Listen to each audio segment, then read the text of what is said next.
Educators Amplified, 1510 AM WRRD. My name is Earl Ingram. I'm going to be part host of this special event this afternoon. And I want to thank all of those who made this possible. Tim Slecker, Busted Pencils Radio, Milwaukee Teachers Education Association, WEAC Region 7, Schools and Communities United. It's all right, you can clap. Citizen Action, AFT Local 212. I'm going to turn it over to none other than Miss Joanna Rosado.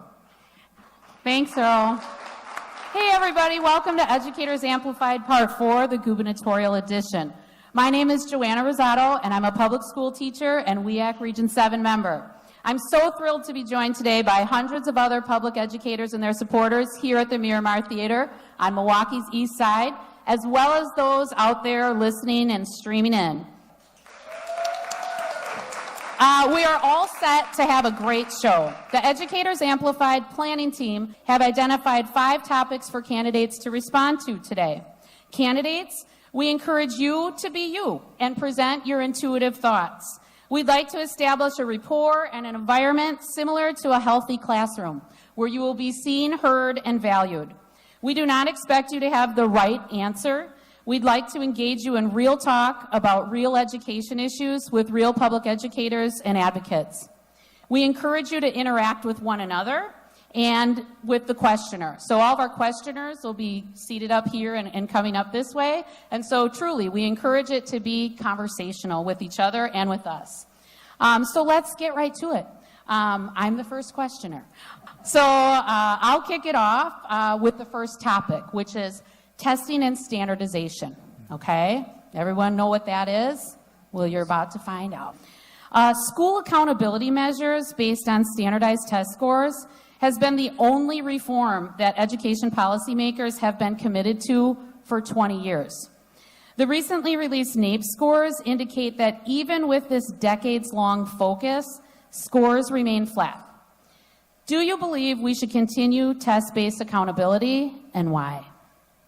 Who wants to kick it off? And as state superintendent, I've been intimately involved with this topic for several years.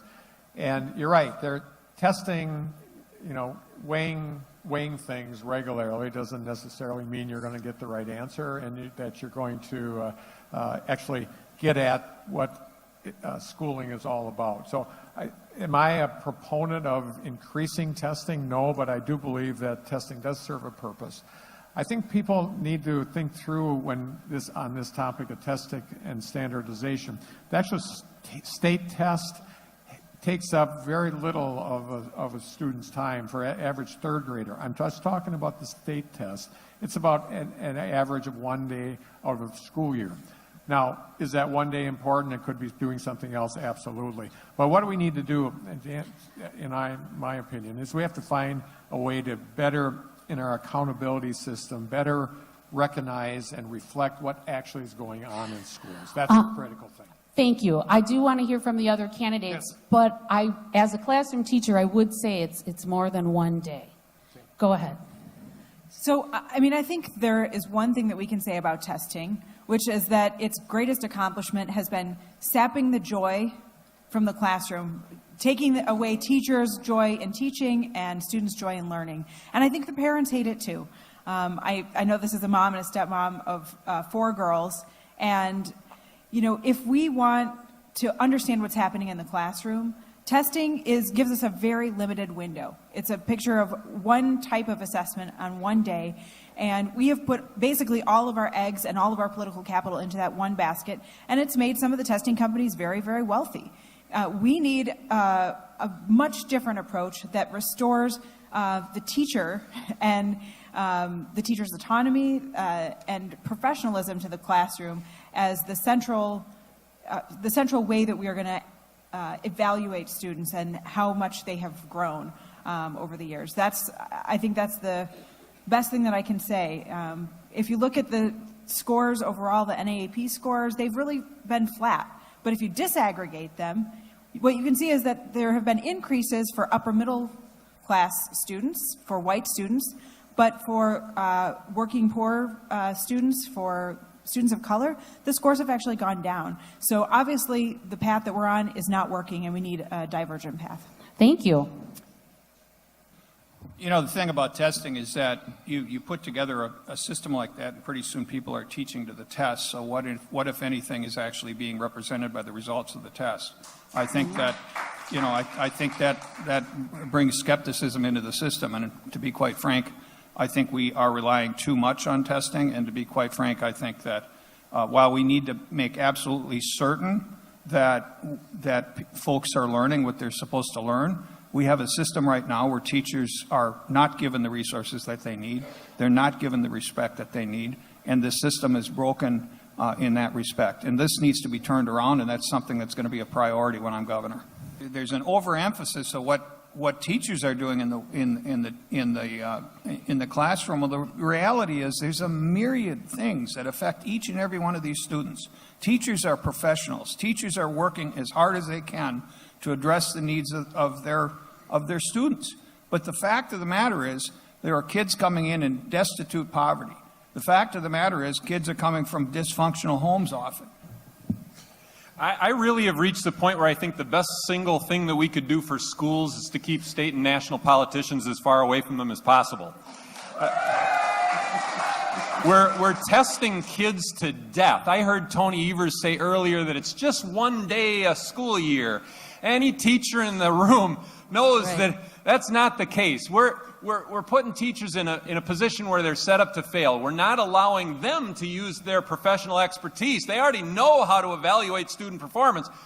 But instead, we've got politicians in league with private for-profit testing industries that are driving this agenda into schools, making teachers teach to the test, making them spend an awful lot of instruction time preparing kids for the test and then administering the test. We got to let teachers teach and students learn and trust professional educators to evaluate them properly. We need to do an about-face, a full turn in terms of how we deal with what goes on in the classroom and how student performance is evaluated. Running for governor here, and we can't make federal testing requirements go away, but we sure as heck can provide the leadership and the political will to move our state in a very different direction. And instead of creating, this testing is really being done to give politicians ammunition to scapegoat teachers in schools. That's what this is about. And we can move that leadership in a different direction. We are testing our kids too much. I think we all have said that. There's too much focusing on measuring outcomes. And we talk about the achievement gap, right? African American kids not doing well as white kids. We talk about now they call it the opportunity gap, I believe. To me, it's a gap, and a gap is a gap, and you have to fill it. I have two African American kids that are in school. I have a freshman at UW Oshkosh. I have a son who's in public schools in 8th grade. So, you know, teachers aren't the end-all to cure or the end-all to everything. It's not the teacher's fault that there's an achievement or opportunity gap.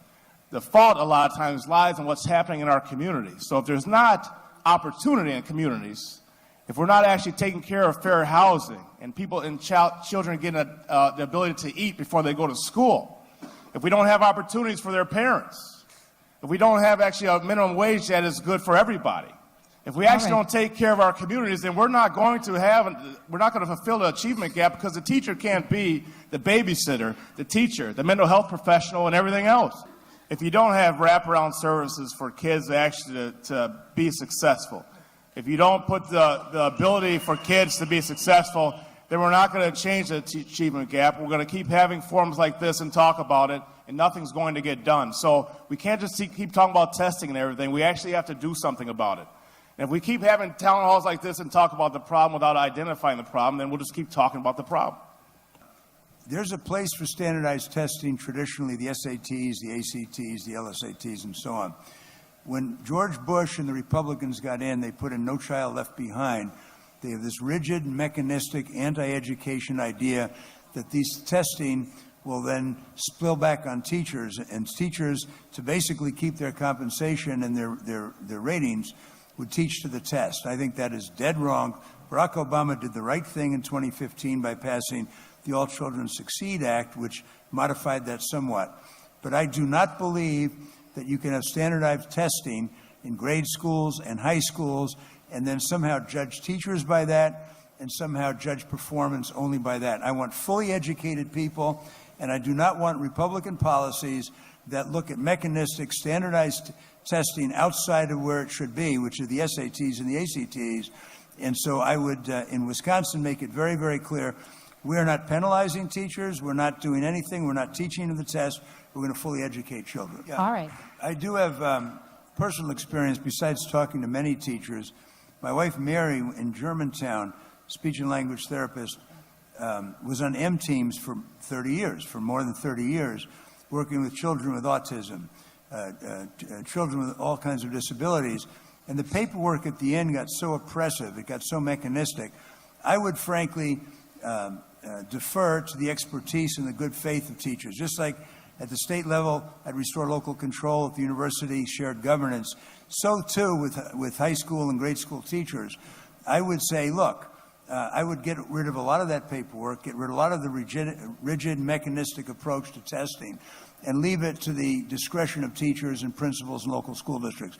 The truth of the matter is the Republican Party has simply tried to impose standards for fake business reasons, and it doesn't work. So, Andy Gronick, and so my view is that there are objective and subjective ways of measuring. To suggest that all education should be measured objectively, to me, doesn't make any sense. And I'll tell you a story. When my son, who's 13 now, was in first grade, we got a call after about 3 weeks of the first year from his teacher, who said, there's been a couple of issues on the playground. We'd like to have you come in and talk about what's going on with Spence. We met with her, and in about a half an hour, she had told us all kinds of things about how Spencer was motivated, what kinds of things that would help him to learn, the kinds of things that kept him inspired, essentially doing the same thing that teachers, everybody in this room, does with every one of their students all the time. And I left that meeting thinking, oh my gosh, what an amazing teacher. I left that classroom and I wrote a letter to the Department of Education. And I told them at that time, if you want to really make a difference in understanding how education should work in this country, you should be speaking to my first grade student's teacher. That teacher came back to me several years later and said, I'm going to try to apply for Senator Cole's. I forget what the program was called, but I don't want to apply. And I was wondering Herb Cole Fellowship. I just won one. Exactly. And said, I would like to know if you would write me a recommendation. I said, all I really have to do is I have to take that letter that I wrote to the secretary of the Department of Education, put a little cover letter on it, and I think you'll do just fine. And she did, and she won. This can't just be about testing objectively. We've got to get back to teaching our kids in that classroom and giving them the kinds of experiential learning that's going to propel our students, like it always did, into a great future.